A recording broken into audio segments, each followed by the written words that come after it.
성경에는 특별한 별칭이 붙여진 장들이 있습니다.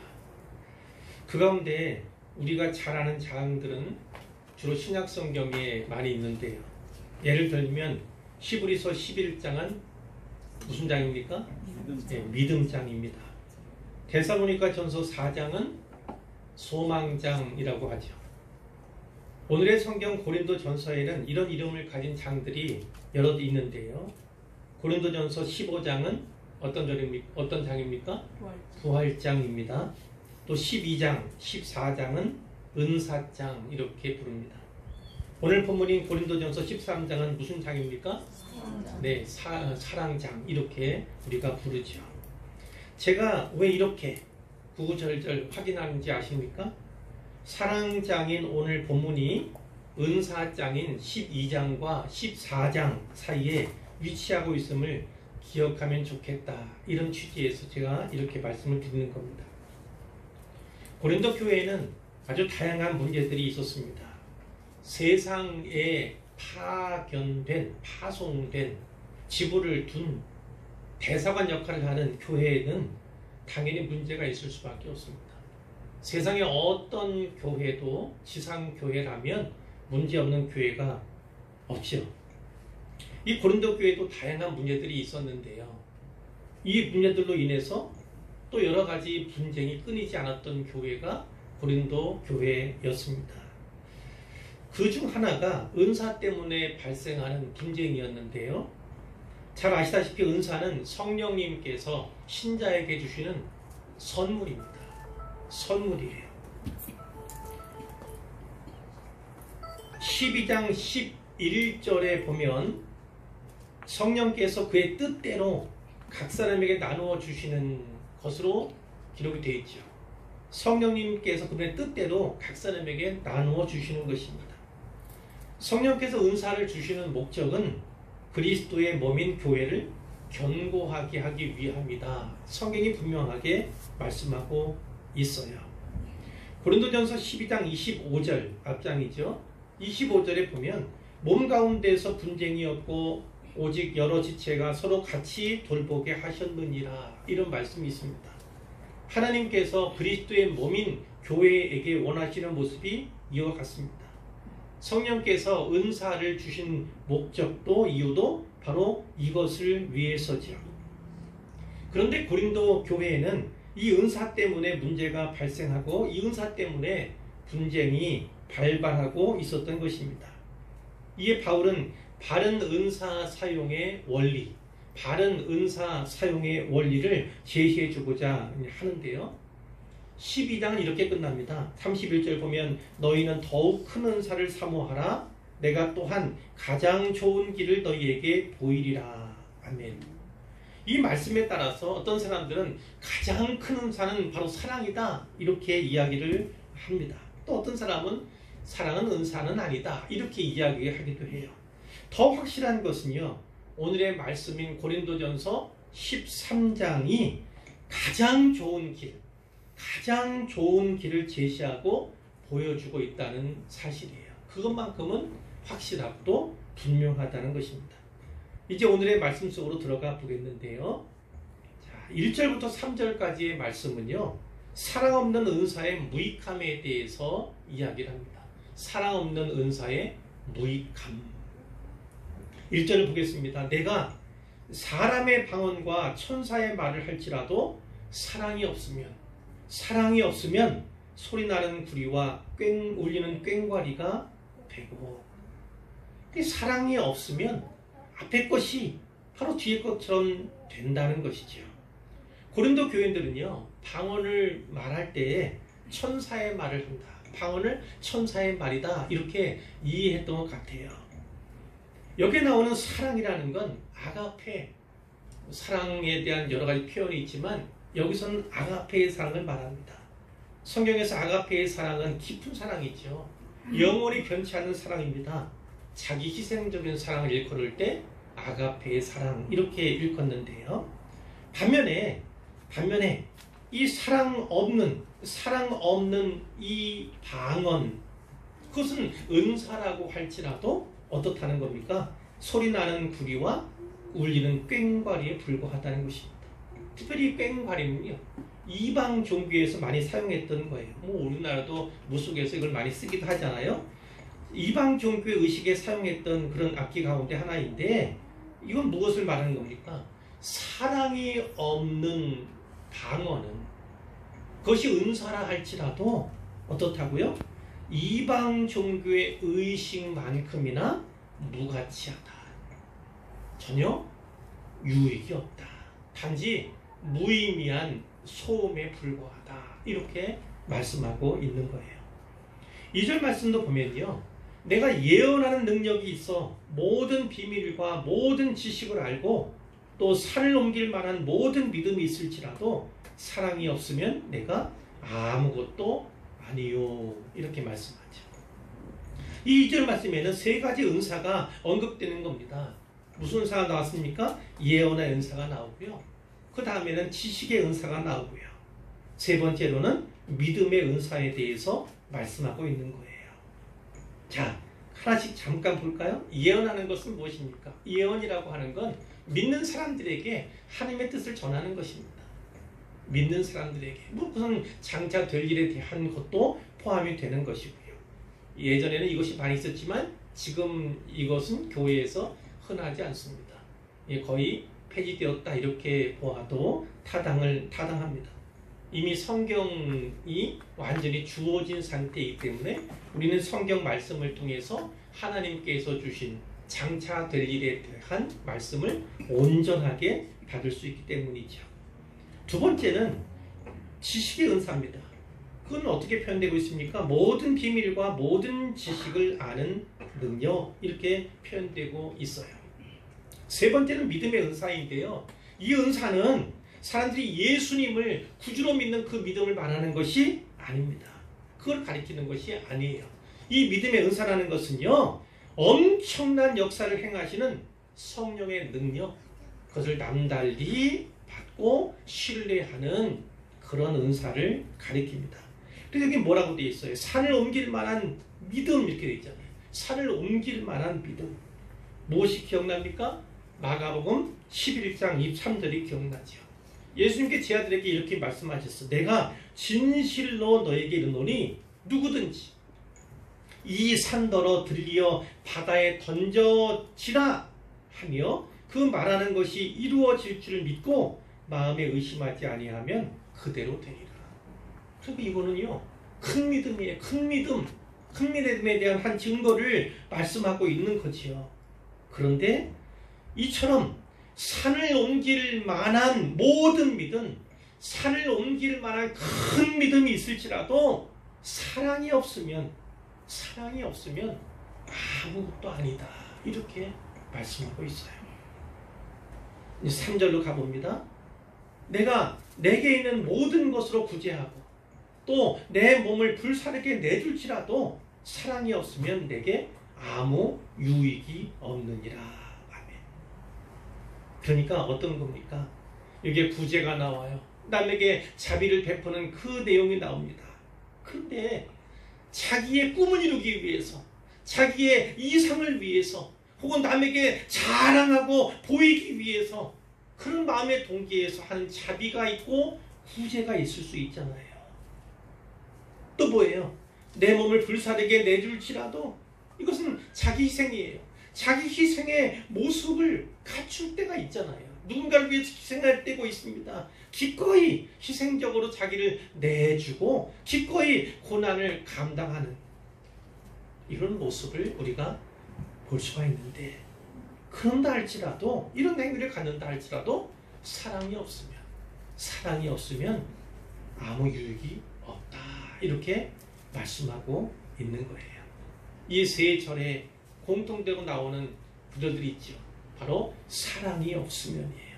사랑이 없으면 그가 성령님께로부터 어떤 은사를 발휘하고 어떠한 유능한 은사를 가졌다 할지라도 유익이 되지 않는다는 겁니다. 중요한 건 뭐예요? 그 은사들은 다 사랑으로 베풀어야 한다는 겁니다. 사랑의 동기로 베풀어야 한다라는 것을 분명하게 말씀하고 있는 거예요. 사랑의 발로가 아니면 어떤 것도 전혀 유익이 없다. 아무런 유익이 없다. 그러니까 이것은 무슨 말씀입니까? 은사를 은사되게 하는 것이 바로 사랑이다라는 겁니다. 은사가 잘 사용되었을 때에 잘 또 베풀어질 때에 그것이 온전한 사랑의 모습을 또한 보여주고 드러내야 한다. 이렇게도 읽을 수 있는 거예요. 우리의 모든 말과 행위의 동기는 오직 사랑이어야 한다. 이렇게 성경이 말씀하고 있는 겁니다. 두 번째로 살펴볼 것은요. 사랑의 본질에 관한 거예요. 사랑이란 무엇인가? 그것을 4절부터 7절까지에 말씀하고 있는데요. 우리가 주목해야 할 것은 이것이 다 동사로 표현되고 있다는 거예요. 15개의 동사로 표현이 되고 있습니다. 먼저 4절 말씀부터 볼까요? 사랑은 오래 참고 사랑은 온유하며 시기하지 아니하며 사랑은 자랑하지 아니하며 교만하지 아니하며. 사랑의 시작이 무엇입니까? 사랑의 시작은 오래 참는 겁니다. 오래 참는 것이 바로 사랑의 시작이에요. 이 사랑, 이 오래 참는 것은 인내, 이렇게도 번역이 가능하잖아요. 이 인내는 하나님의 속성입니다. 하나님은 우리를 향해서 오래 참으시죠. 오래 참으세요. 또 노하기를 더디하시는 분이 바로 우리 하나님이신데 그분의 속성, 그것이 바로 인내다라는 것입니다. 뿐만 아니라 인내는 성령의 열매 가운데도 있습니다. 성령의 열매. 오직 성령의 열매는 사랑과 희락과 화평과 오래 참음과 여기에 나와 있죠. 오래 참는 것은 성령의 열매 중에 있습니다. 자, 두 번째는 사랑은 온유하며 이렇게 되어 있어요. 이 온유라는 건 부드럽네, 친절하네 이렇게 생각할 수 있잖아요. 근데 이것이 성경에 보면 같은 원어를 자비 이렇게 번역한 대목이 있어요. 예를 든다면 갈라디아서 5장 22절 좀 전에 말씀드렸죠? 읽어드렸죠? 오래 참음과 그 다음이 자비예요. 그것이 바로 동일한 단어를 쓰고 있습니다. 또 친절이라고 번역된 부분도 있어요. 에베소 4장 22절 서로 친절하게 하며 불쌍히 여기며, 이때 친절이 같은 의미로 사용이 된 거예요. 그러니까 온유는 우리가 생각하는 부드러운 그것만 있는 것이 아니라 자비, 친절 이런 의미도 포함하고 있다는 것입니다. 세 번째는 시기하지 아니하며입니다. 시기는 어떤 겁니까? 질투하는 거죠. 이 질투는 단지 거기서 끝나는 것이 아니라 분노와 증오로 나아가는 그런 속성들이 있어요. 은사적인 측면에서도 마찬가지입니다. 소위 원래 그런 건 없어요. 은사는 열등하거나 우월한 그렇게 구분하지 않습니다. 그러나 그 고린도 교회 성도들은 그렇게 생각했다는 거예요. 그래서 소위 열등한 은사를 가진 사람들이 우월한 은사를 가진 사람들을 향해서 시기하고 질투했다는 그런 내용이에요. 자, 네 번째는 사랑은 자랑하지 아니하며. 역시 그 반대 측면을 생각할 수 있죠. 소위 우월한 은사를 가진 사람들이 열등한 은사를 가진 자들을 향해서 자랑하는 겁니다. 자랑하요. 그 자랑의 이면에는 뭐가 있습니까? 다섯 번째 나온 교만하지 아니하며. 바로 그 근거에는 교만이 있죠. 교만. 자랑을 넘어서 교만한 모습이 고린도 교회 성도들 가운데 있었다는 거예요. 이제 5절 말씀에 보면 여섯 번째로 무례히 행하지 아니하며. 무례히 행한다는 것은 예의 없는 거죠. 남을 업신여기는. 더군다나 차림이 남루해 보여요. 생김이 자기만 못해요. 이런 겉모습으로 판단해서 쉽게 예의 없는 행동을 하는 것, 업신여기게 되는 그런 모습들이 사람들에게 많이 있지 않습니까? 일곱 번째, 자기의 유익을 구하지 아니하며. 자기의 유익을 구하는 것은 결국 어떤 거예요? 이기적인 생각을 갖고 있는 사람들이 많이 있고, 무엇보다 자기 중심적인 사고를 가진 사람들이 이 시대에도 너무 많이 있잖아요. 여덟 번째는 성내지 아니하며입니다. 너무 잘하는 거죠? 화내는 것, 신경질 부리는 것. 아홉 번째는 악한 것을 생각하지 아니하며. 이 약한 것이라는 건 내가 죄를 범해야지 뭐 이런 의식이 아니에요. 남의 흠, 남의 결점, 다른 사람의 잘못, 그의 실수, 그의 허물을 마치 장부에 기록하듯이요, 낱낱이 자기에게, 자기 생각에 저장해 두는 거예요. 낱낱이 기억해요. 그래서 어떻게 합니까? 때때로 끊어내죠. 저장해 두었다가, 기록해 두었다가 때때로 끄집어냅니다. 너 언제 그렇게 했었지?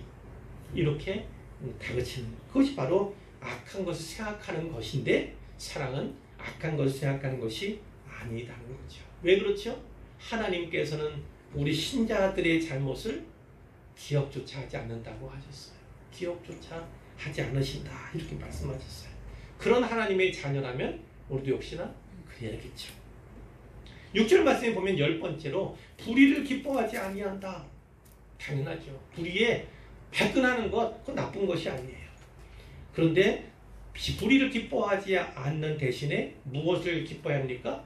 진리를 기뻐하고 진리와 함께하는 것을 기뻐해야 된다. 진리는 성부께서 진리, 성자 예수님이 진리, 성령께서 진리, 삼위일체 하나님이 진리를 말씀하셨고 그분의 말씀도 역시 진리다. 이렇게 성경이 분명하게 우리에게 알려주고 있어요. 그러니까 진리와 기뻐한다는 건 무엇입니까? 항상 진리를 추구한다. 진리가 이기를 늘 바란다. 진리를 보호하기 위해 힘쓴다. 가능한 한 언제든 진리를 선포하려 한다. 이런 것이 바로 진리와 함께 기뻐하는 모습이라고 볼 수가 있습니다. 이제 7절 말씀을 볼 텐데요. 12번째부터 15번째까지가 여기에 기록되어 있는데, 여기에서는 특별히 사랑의 적극적인 속성들에 대해서 4가지로 말씀하고 있음을 보게 됩니다. 첫 번째는 뭡니까? 모든 것을 참으며. 모든 것을 참으며. 이 참는다는 것은 뭐 인내, 그것도 있어요. 그러나 또 어떤 의미가 있냐면 덮는다는 거예요. 덮는다는 거예요. 덮어서 감춘다는 거예요. 저 사람이 죄가 있어요? 그럼 죄를 감추어줘야겠네? 이 얘기하는 것 아니에요. 다른 누군가가 저 사람에 대해서요 험담하잖아요. 그럴 때 내가 같이 험담하지 않는 그런 것입니다. 그것을 오히려 막아주는 거예요. 해를 입히려고 하는 사람들에게서 그 사람을 보호해주는, 서로 보호해주는 것이 바로 모든 것을 참으며에 포함된 내용 중 일부입니다. 13번째죠. 거기 뭐가 있습니까? 모든 것을 믿으며. 사랑은 결코 믿음을 잃지 않는 것이죠. 믿음을 잃지 않는 것. 그것은 다른 말로 하면 믿어주는 겁니다. 믿어주는 거예요. 지금은 부족해 보이고 지금은 연약해 보이지만 저 아이가 교회 안에 있으니까 주님 안에 있음을 보면서 믿어주는 겁니다. 그것이 바로 모든 것을 믿음에 포함된 내용 중 또 하나예요. 이제 14번째, 모든 것을 바라며. 실패했어요. 그러나 그 실패가 끝이 아님을 아는 거죠. 실수했어요. 그러나 그 실수가 끝이 아님을 아는 것입니다. 어려움이 있어요. 고난이 있어요. 그러나 하나님께서 나를 그냥 이 상태로 내버려 두시지 않을 거라는 것을, 그것을 보는 거예요. 하나님을 신뢰하면서 그분의 약속을 더 붙잡는 게 바로 모든 것을 바라며에 속하는 거죠. 특별히 로마서 8장 28절 말씀 잘 알잖아요. 우리가 알거니와 하나님을 사랑하는 자 곧 그의 뜻대로 부르심을 입은 자들에게는 모든 것이 합력하여 선을 이루느니라. 뭐 제가 자주 말씀드리고, 왜냐하면 자주 말씀드려야만 하기 때문에 그런 거예요. 여기에는 모든 것이 합력하여라는 것은 모든 것에 어떤 것이 포함됩니까? 우리가 바라는 것, 원하는 것, 소원하는 것, 기뻐하는 것, 좋아하는 것, 만족하는 것, 그것만이 아니죠. 그 모든 것에는 내가 싫어하는 것, 내가 미워하는 것, 내 인생에 이것만큼은 없었으면 하는 것, 다가오지 않았으면 하는 것, 그런 것까지도 포함돼요. 근데 하나님께서는 우리와는 다르죠. 그 모든 것들을 잘 버무리시는 하나님, 모든 것이 다 합력하여 결국 선을, 지선을 이루시는 하나님이 바로 우리 하나님이시다라는 것을 믿는 거예요. 그래서 어렵고 힘들다 할지라도, 내가 고난에 처해 있다 할지라도 어떻게 하는 겁니까? 그것을 믿고 계속해서 바라는 것이 바로 여기 14번째 의미예요. 마지막 15번째는 모든 것을 견디느니라. 이 모든 것을 견딘다 하는 것은 바로 인내입니다. 그러니까 사랑의 시작은 오래 참음이에요. 결국 인내. 그러면 사랑의 마지막도 뭡니까? 견디는 거예요. 역시 인내. 사랑은 인내로 시작해서 인내로, 오래 참음으로 시작해서 오래 참음으로, 견딤으로 시작해서 견딤으로 끝나는 것이 사랑이다. 이렇게 사랑의 본질에 대해서 사도 바울이 말씀해주고 있다. 이렇게 우리는 받을 수가 있습니다. 이제 세 번째 단락을 볼 텐데 8절부터 13절까지의 말씀은 여기서는 대조가 되는 부분, 비교가 되는 부분이 있습니다. 무엇이냐면 은사와 사랑 이야기예요. 은사는 유한하고 사랑은 영원하다. 은사는 유한하고 사랑은 영원하다. 이것이 여기에 핵심 메시지입니다. 자, 8절 말씀이요. 사랑은 언제까지나 떨어지지 아니하되. 사랑 이야기 먼저 했죠. 뒤에 무슨 얘기합니까? 예언도 패하고 방언도 그치고 지식도 패하리라. 9절에 우리는 부분적으로 알고 부분적으로 예언하니 온전한 것이 올 때에는 부분적으로 하던 것이 패하리라. 10절에 온전한 것이 올 때 무엇입니까? 그때는 어떤 때일까요? 바로 예수 그리스도 얼굴과 얼굴을 마주한 채 그분을 뵙는 바로 그 때를 말하는 거예요. 그분과 얼굴을 대면해요. 페이스 투 페이스라고 이렇게 영어로 얘기하죠. 얼굴을 맞대고 그분을 배울 그 날, 그때는 이런 일이 있을 거다. 이렇게 말씀하는 거죠. 그 다음 마지막 때를 이야기합니다. 주님의 때를, 하나님의 때를 말하는 것인데, 그때가 되면 어떻게 된 얘기입니까? 예언도 역시나 또 방언도 역시나 지식도 역시나 다 그치고 패하게 될 것이다. 분명히 말씀합니다. 여기엔 세 가지가 있지만 하나님께 주신 모든 영적인 은사들은 마지막에 가면 다 사라져 버리는 것입니다. 그 은사들은 하나님의 나라를 세우기 위해서, 그 은사들은 주의 몸된 교회를 세우기 위해서 하나님께 주신 거예요. 그런데 주님께서 오시면 그분의 나라가 시작됩니다. 예수의 나라가 시작되는 거예요. 그러니까 그 은사들은 더 이상 필요치 않다는 거예요. 은사는 그렇기 때문에 유한합니다. 유한해요. 예언 피하게 될 것입니다. 왜냐하면 모든 예언의 성취를 그때 이미 보게 될 것이기 때문이에요. 더 이상 예언할 필요가 없어요. 방언도 그치게 될 것입니다. 역시 방언도, 지식도 피하게 될 것입니다. 누구나 다 완벽한 지식, 신자라면 누구나 다 완벽한 지식을 그때 얻게 될 것이기 때문이에요. 그러니까 어떤 은사도, 예언도, 방언도, 지식도 다 피하게 될 것이다. 다시 앞으로 오는 겁니다. 8절 앞부분에 사랑은 언제까지나 떨어지지 않는데, 그러나 사랑은 언제까지나예요. 사랑은 영원하다는 겁니다. 사랑은 끝이 없다는 것입니다. 이렇게 말씀하고 있어요. 11절로 가겠습니다. 내가 어렸을 때에는 말하는 것이 어린아이와 같고 깨닫는 것이 어린아이와 같고 생각하는 것이 어린아이와 같다가 장성한 사람이 되어서는 어린아이의 일을 버렸노라. 이것을 콕 집어서 떼어내서 말하게 될 때는 흔히 이 말하잖아요. 어린아이와 같은 신앙생활을 한 지가 수십 년이 됐는데, 그런데 여전히 어린아이와 같은 모습으로 신앙생활 하면 됩니까? 안 됩니까? 되겠습니까? 안 되겠습니까? 예, 당연히 안 되잖아요. 그래서는 안 되잖아요. 그러나 신자들 가운데는요, 나이가 들어서 그리고 수십 년 동안 신앙생활 해도요, 여전히 어린아이와 같은 분들이 있을까요? 없을까요? 있습니다.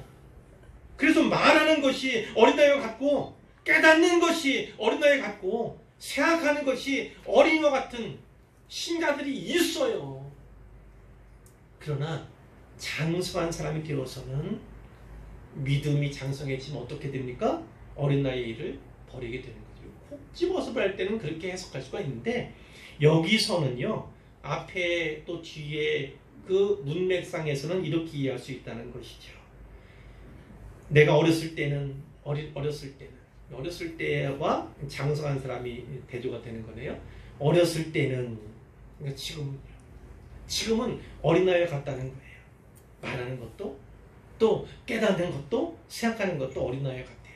근데 장성한 사람 그때는 어린 나이에 일을 버린다는 무슨 말입니까?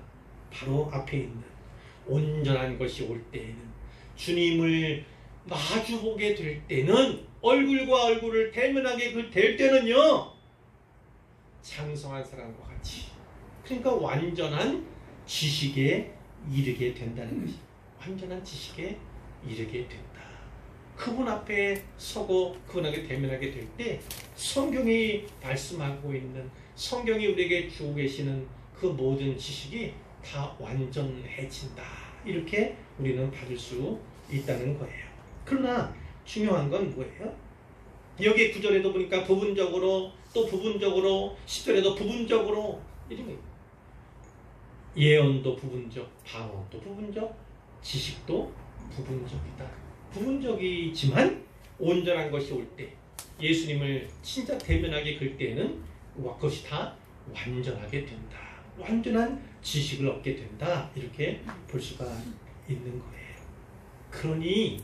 그러니 그 부분적인 것을 내가 받았다고 해서 그 부분적인 것을 내가 소유했다고 해서 그 부분적인 것에 내가 능하다고 해서 결국 자랑하거나 교만해서는 안 된다는 것입니다.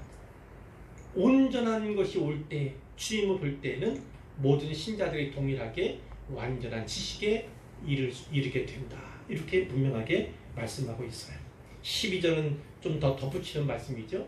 우리가 지금은 거울로 보는 것 같이 희미하나 신자들은 아무리 뛰어난 신자라 할지라도 이 땅을 살아가며 현재를 살아가는 우리들은요 희미할 수밖에 없어요. 거울로 보는 것 같이 거울이 우리 지금 거울들은 꽤 선명한 편이지만 이 당시에는 유리로 만든 거울이 아니에요. 예를 들어서 어떤 동이라든지 어떤 금속 그걸 비춰보는 그런 식의 거울이었음을 우리가 생각할 수가 있는데요. 그만큼 희미한 거예요. 거울로 보는 것처럼 희미해요. 부분적이라는 거예요. 불완전하다는 거예요. 그러나 그때에는 주님을 만나는 그때는 얼굴과 얼굴을 대하여 볼 것이요. 그분과 얼굴을 대면하게 될 것이에요. 지금은 내가 부분적으로 알지만 내가 아무리 많은 지식을 갖고 있다 할지라도 그것은 부분적일 뿐이에요. 극히 적은 부분일 뿐이에요.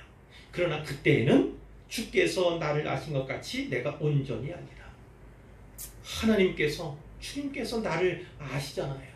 우리가 주님을 아는 것보다 주님이 우리에 대한 알미 훨씬 더 크고 완전하지 않겠습니까? 그러나 그때에는 바로 그때에는요 나도 우리도 온전히 알게 될 것이다. 이렇게 분명하게 말씀하고 있는 것입니다.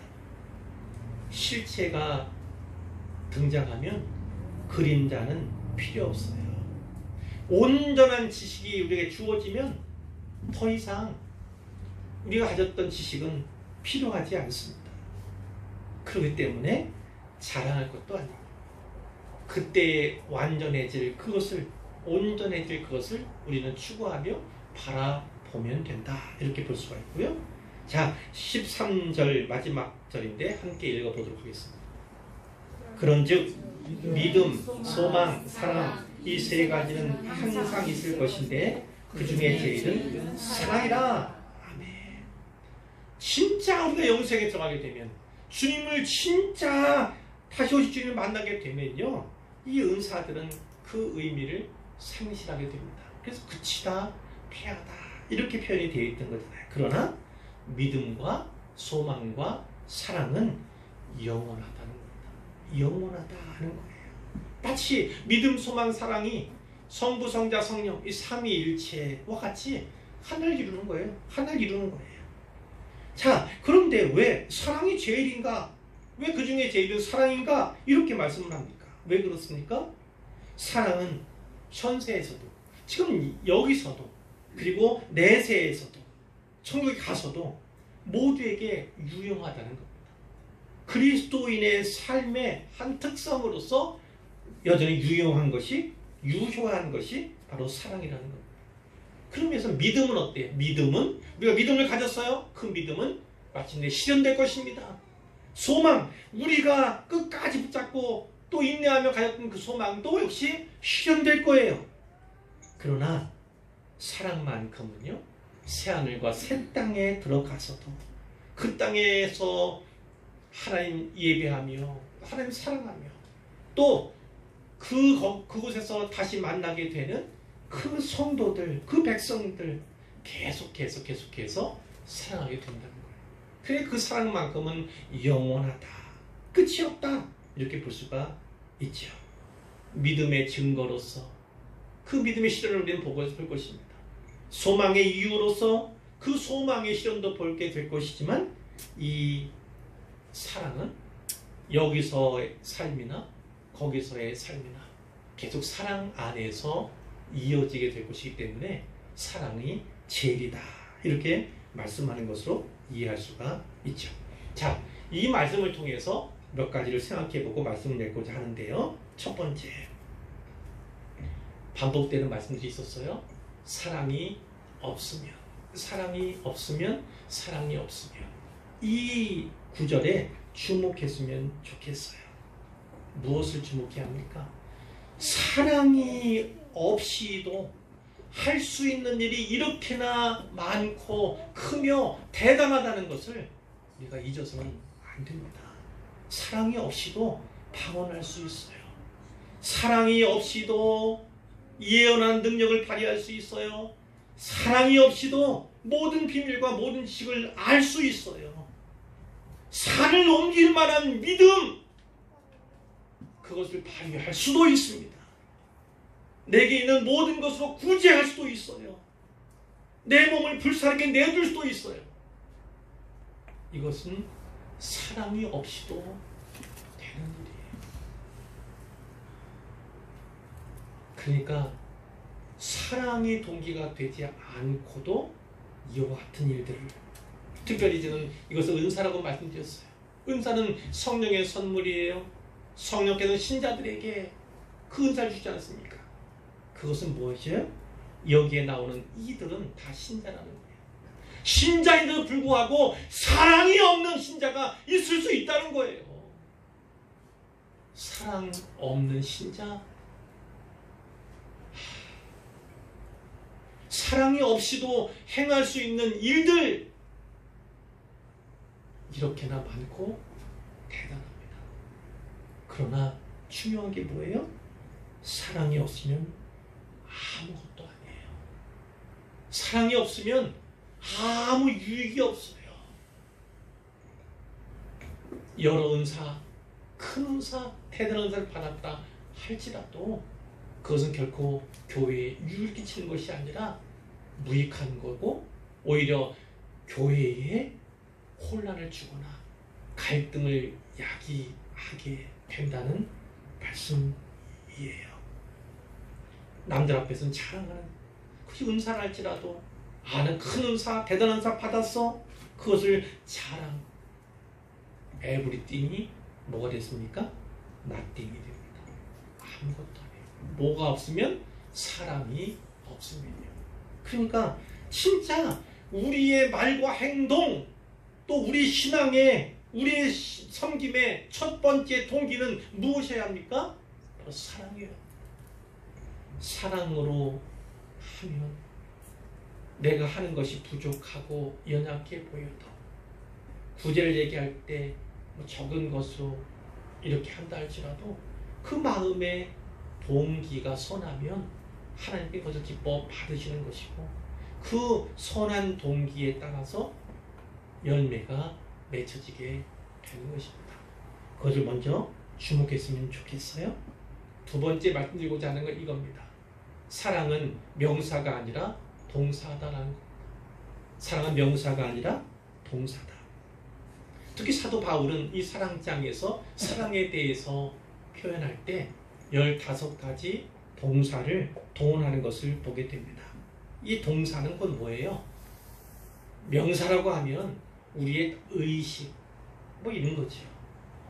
근데 이 동사라고 하면 그것은 행위, 행동으로 나타난다 이런 거예요. 그게 무슨 말입니까?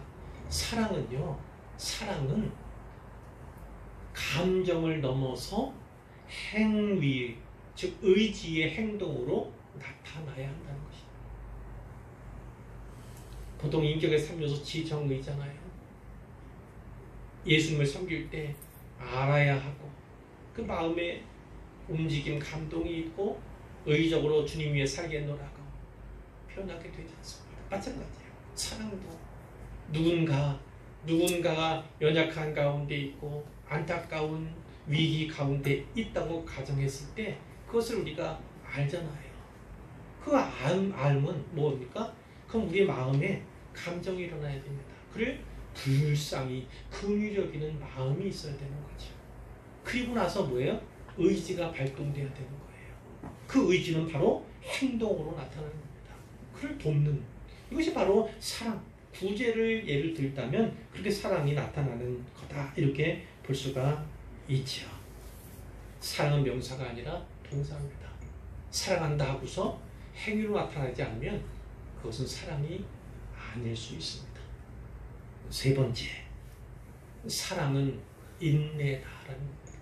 사랑은 인내입니다. 이 바울이 특히 사울의 이 사랑에 대해서 표현할 때 4절부터 7절까지 나오는데 사랑의 시작은 뭐라고요? 사랑의 시작은 뭐라고요? 인내. 오래 참는 거. 예, 성경의 내용대로 하면 오래 참는 거. 자, 사랑의 마지막이 뭐라고요? 사랑의 마지막은 7절에 있어요. 그 7절은 뭡니까? 견디는 겁니다. 견디는 거. 오래 참고 견디는 것이 사랑이에요. 사랑. 시작도 그리고 끝도 참고 견디는 것, 오래 참는 것, 인내하는 것, 그것이 바로 사랑의 본질이다 이렇게 볼 수가 있다는 것이죠.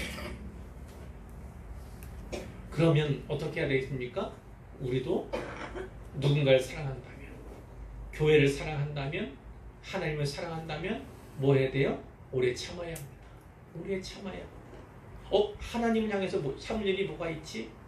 하나님께서 우리에게 고난을 허락하셨다 할지라도, 내 인생 가운데 고난을 주셨다 할지라도 하나님의 뜻을 기다리며 그분의 때를 기다리면서 참는 거예요. 인내하는 거예요. 그것도 하나님에 대한. 그런데 하물며 사람에 대해서 참을 일이 없겠습니까? 계속 참아야 합니다. 참고 또 참아야 합니다. 오래 참아야 합니다. 하나님께서 우리에게, 주님께서 우리에게 하셨던 것처럼 오래 참는 것, 그것이 사랑임을 꼭 기억하시길 바라고요. 오래 참기 위해서는 기다림의 시간이 필요하다는 거예요. 기다림의 시간.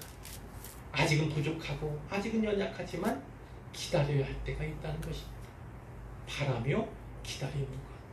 그 과정이 바로 견디는, 참는, 인내하는 과정임을 꼭 기억하시면 좋겠고요. 자, 마지막으로 네 번째.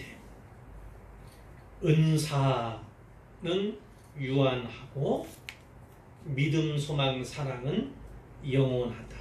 특히 사랑의 우월성 혹은 영원성에 대해서 분명히 말씀해 있는데요. 여기는 예언 혹은 방언, 지식 이런 예들이 있었잖아요. 뒤에 믿음, 소망, 사랑과 이렇게 쌍을 이루는 거죠. 그러니까 오늘 본문은 실제적으로요. 8절 사랑은 언제까지나 떨어지지 아니하되 예언도 패하고 방언도 패하고 지식도 패하리라. 요 9절과 13절 그런즉 믿음, 소망, 사랑 이 세 가지는 항상 있을 것인데 그 중에 제일은 사랑이라. 이 9절이 서로 대조되고 있다. 사도 바울이 이 말씀들을 그렇게 대조하고 있다. 그것이 전체적인 요점을 이루고 있다. 이렇게 볼 수가 있는 거예요. 예언, 방언, 지식 대단한 것 같고 때로는 교만에 이를 만큼 자랑할 것으로 보이지만 그것은 그쳐지고 패해질 때가 분명히 그러나 영원한 것이 있는데 그것이 바로 믿음과 소망과 사랑이다 이렇게 분명히 말씀하고 있어요. 앞에 세 개, 뒤에 세 개를 대조하고 있다. 그렇다면 우리는 어떻게 이 시대를 살아야 하는가? 이 세상을 살아가야 하는가? 바로 그것에 대해 말씀하고 있어요. 사라질 것과 남아있을 것. 사라질 것과 남아있을 것. 어느 것에 중점을 둬야 됩니까? 남아있을 것. 주님이 오셨어도 오신다 할지라도 그분을 만났다 할지라도 영혼에 남아있을 것. 그것이 중요하다는 거예요. 그것이 영원한 것이. 그러니 우리는 우리 삶을 살아갈 때 바로 거기에 집중해야 합니다. 믿음은 결코, 소망은 결코, 사랑은 결코 없어지지 않습니다. 폐하해지지 않습니다. 그칠 필요가 없습니다. 그것은 계속 이어지는 거고 그 가운데 믿음, 소망, 사랑 믿음을 가진 사람은 소망을 가지고 사랑하며 살아가야 하는데 그 시작이 뭡니까? 믿음. 그 완성이 무엇입니까? 바로 사랑이다. 이렇게 말씀합니다. 마지막으로 드릴 것은 그거예요. 믿음의 완성은 사랑이라는 겁니다. 믿음의 완성은 사랑. 그리고 그 시작, 사랑의 시작은 바로 오래 참음과 견디는 것이다. 이렇게 꼭 기억하시면 좋겠어요. 그래서 제가 주문합니다. 사랑만큼은 꼭 지켜가는 교회. 그 교회가 우리의 교회가 되기를 간절히 소원합니다.